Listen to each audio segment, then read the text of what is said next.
Fala pessoal, todos bem? Sejam bem-vindos, eu sou o William Godoy. Esse vídeo tem um oferecimento do OneFootball, que é o melhor aplicativo de futebol. E você já baixou o OneFootball para você ficar por dentro, cara, de notícias, resultados em tempo real, estatísticas, Bundesliga, né, o campeonato alemão, Nations League. Você pode acompanhar tudo o que acontece no mundo da bola no aplicativo do OneFootball. O link está na descrição desse vídeo. Você clica na descrição, faz o download e vai receber tudo aí na palma da sua mão no seu celular, beleza? Galera, vamos lá. Eu acompanhei nas últimas horas sobre a questão do Tite não ter utilizado o Pedro no jogo contra a Gana, né? Se vai utilizar ou não contra a Tunísia, a gente vai falar no decorrer do vídeo. Só que eu tô achando que tem uma galera aí, a galera são os colegas da imprensa, tá? Por isso que são eles até que ficam formando essas opiniões, que não tá entendendo lufas nenhuma. Porque não é possível. Os caras não estão entendendo nada, então assim... Esse vídeo recomenda pro seu amigo rubro-negro, recomenda pro seu amigo que tem acompanhado a seleção, que não tá entendendo a questão do Pedro. Tá muito claro, tá muito óbvio. O Tite, inclusive, já falou. A gente vai trazer alguns exemplos aqui. Tem uma questão que ela é muito parecida com o contexto daquele Flamengo lá de trás, do Jorge Jesus, em 2020, quando chega o Pedro. É muito parecido, cara. Então, deixa aí o seu like, recomendo o vídeo pros amigos rubro-negros aí, recomendo aí para todo mundo, deixa a sua compartilhada, que ela é muito importante. Vamos lá. Tá muito na cara, agora a gente vai desenhar, agora o pessoal vai entender. Pois bem, ou tiveram várias críticas, né? Alguns colegas da imprensa chamando o Tite de canastrão. Galera tá impondo o gosto pessoal e não tá enxergando o óbvio, né? A vontade é tão grande para que seu gosto seja satisfeito, né? Que o cara não tá enxergando a realidade. Então vamos lá, vamos falar aqui um pouquinho da nossa realidade, depois a gente faz um pouquinho do nosso gosto. Tem espaço pro nosso gosto também. O Tite já falou sobre o Pedro. Tem pouquíssimos dias que o Tite falou sobre o Pedro. Então, além do pessoal agora não conseguir enxergar o jogo, o pessoal tá com a memória fraca ou não tá entendendo, né? Ou a interpretação de texto ela é ruim. O que o Tite falou há pouquíssimos dias sobre o Pedro? Abre aspas. Pedro especificamente é um 9 de área terminal. Jogador da última bola, jogador da conclusão, é o Fred atual. Tem grande capacidade de construção. Contra uma equipe que joga muito atrás, fechada, precisa de jogadas de lado que te permitam um gol de cabeça. O gol contra o Vélez Sarsfield mostra isso. Ele empresta esta qualidade. Aí os caras escutam que o Tite falou isso em alguns dias, e aí ele vê o Tite, como vai ser a escalação do Tite, e ele tá na ilusão do que o Tite vai jogar contra a Gana, ou que, né, nesse modelo que o Tite criou novo aí, com alguns atacantes, tá um time mais ofensivo, e o Pedro vai jogar, e que o Pedro vai ser titular da Copa. Porra, não é possível. Cara, tá escrito, a situação ela tá escrita aqui. Então vamos lá. Terminologias à parte, o Tite usa muito esse negócio do jogador terminal, né, do centroavante terminal, tá. O que seria isso? É o finalizador, cara. É o jogador do último toque. É o jogador da área, é aquele jogador de presença da área, é aquele jogador, né, que se impõe fisicamente, pode fazer o pivô, ele vai te dar aquela maior profundidade, ele vai empurrar mais a defesa, mas ele é aquele definidor. O Tite enxerga o Pedro como um finalizador, tá?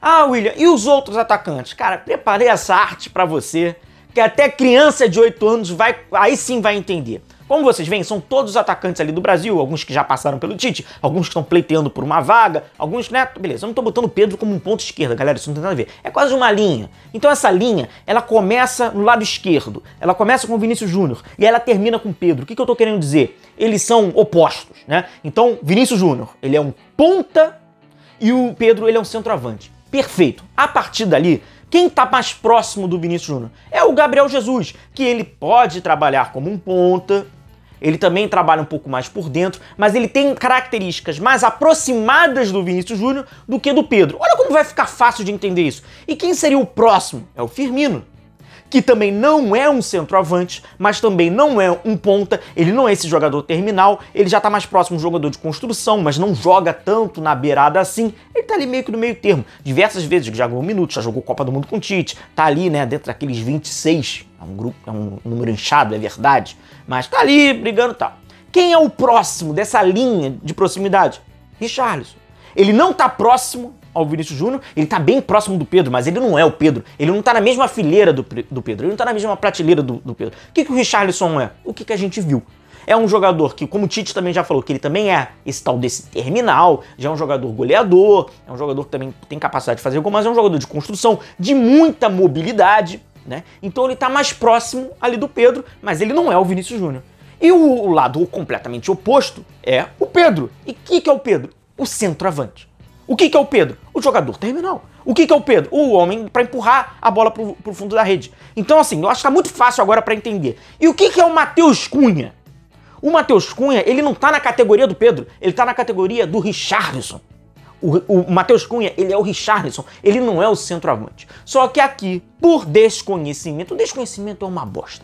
Por desconhecimento, a gente quando pega um atacante de 1,90 m, a gente já bota tudo na mesma seara. Jogador de 1,90 m, né? Mais de 1,80 m é centroavante. Ele não é nem centroavante.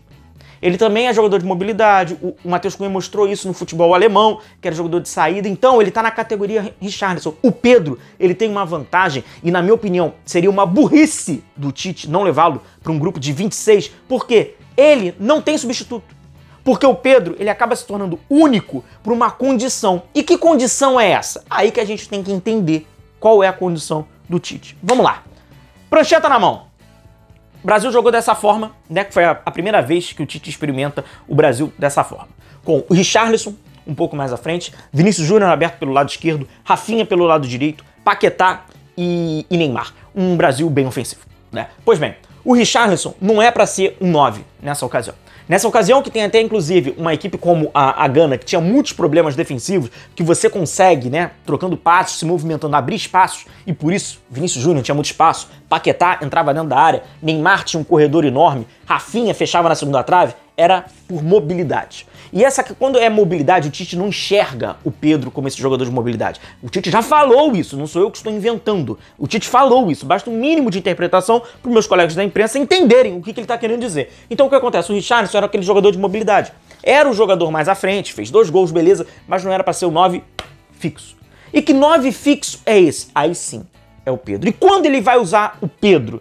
Quando ele quiser um Brasil pressionando mais o adversário dentro da área, com jogadas na lateral, como o próprio Tite falou, com mais presença de área, para aquele último terço. Ele não vai usar o Pedro para preparação. E qual é a desvantagem do Pedro? Questão da marcação. Porque quando o Brasil perde a bola, os dois descem, o Paquetá desce, chega próximo ao Casemiro e fica Neymar e Richarlison. E o Richarlison marca demais. Para compensar, inclusive, o Neymar que marca menos. O Richarlison marca muito. O Gabriel Jesus tem muito prestígio porque marca muito. E o Pedro não marca muito, porque ele não é um jogador de muito deslocamento em velocidade. Ele não é um jogador sem bola que vai participar demais. O Tite não enxerga o Pedro como se fosse o Lukaku em 2018 contra a seleção brasileira. Tá aí 2 exemplos de centroavante, mas com características diferentes. O Tite não enxerga o Pedro daquela forma. Um atacante com a capacidade de botar força em posição física, velocidade para atacar as costas. Um jogador que pode pressionar. Ele não enxerga. Ele enxerga o Pedro como um definidor. Muito mal comparando, e agora a gente já entra com o Jorge Jesus, mas além disso, teve um membro do nosso canal na nossa live que comparou a questão do Peter Crouch. É óbvio que o Pedro ele é infinitamente superior ao Peter Crouch. Só que na lógica da cabeça do treinador, não é do nosso gosto, é da cabeça do treinador, faz muito sentido. Qual era o sentido? A Inglaterra, em 2006, inclusive o Peter Crouch entra contra Portugal, num jogo, né, pegado, tal, não sei o que, precisava de um jogador de área. O Eriksson, treinador da Inglaterra, ele muda a Inglaterra, porque ele usava Downing e Rooney, e ele coloca o Peter Crouch para ter esse jogador de imposição, esse jogador de lado. É justamente o que o Tite acabou de falar. Então não me surpreende. Não surpreende. E qual é a questão do Jorge Jesus? É a mesma coisa. O Pedro no Flamengo do Jorge Jesus, ele seria reserva como ele foi reserva, e ele ia entrar em detrimento de uma circunstância que o Flamengo ia ter dificuldade e precisaria de presença diária, para não precisar colocar o Lincoln. Assim como o Jorge Jesus colocou o Lincoln contra o Botafogo naquele jogo no Newton Santos, que o Flamengo ganha por 1-0, um jogo difícil, encardido, precisava da presença diária, ia ser o Pedro. Pra você botar o Lincoln, é o Pedro. Por isso, era essa a função. Mas na questão até da marcação, que o Jorge Jesus, assim como o Tite, pede uma marcação, né, dessa agressiva, ativa, não é uma marcação passiva, eles até então, aí eu tô falando da interpretação deles, goste a gente ou não, queira a gente ou não, mas a interpretação é deles, que ele não marca forte. Então ele tem uma enorme desvantagem nesse aspecto. Agora vamos para os gostos. Minha opinião, eu acho que deve levar o Pedro para a Copa, independentemente se ele vai fazer gol na Tunísia ou se ele não vai fazer gol na Tunísia, se ele tá treinando inclusive mal, porque eu acho que pelo caráter de necessidade, quando você tem 26 jogadores, você precisa de um jogador diferente. E aí quando você fala de Gabriel Jesus, Firmino, Vinícius Júnior, Rafinha, Antony, Matheus Cunha. O Pedro, ele é diferente de todos esses jogadores nesse aspecto. O Pedro, ele vai te dar um jogo, ele vai mudar o caráter do seu jogo na organização ofensiva que nenhum desses jogadores vai te dar. Ele vai te dar essa presença diária. Se o Tite enxerga restritamente o Pedro como um jogador terminal, como um jogador para empurrar a bola na rede, ele precisa. Porque esses jogadores, o forte dele, a gente tá falando de fortes, o ponto forte não é. O do Pedro é.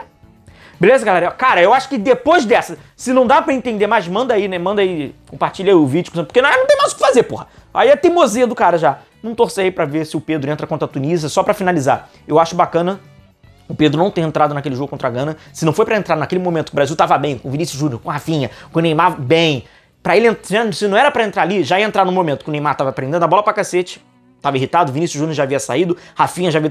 Porque se é pra entrar, entra bem acompanhado. A defesa da Tunísia é uma baba.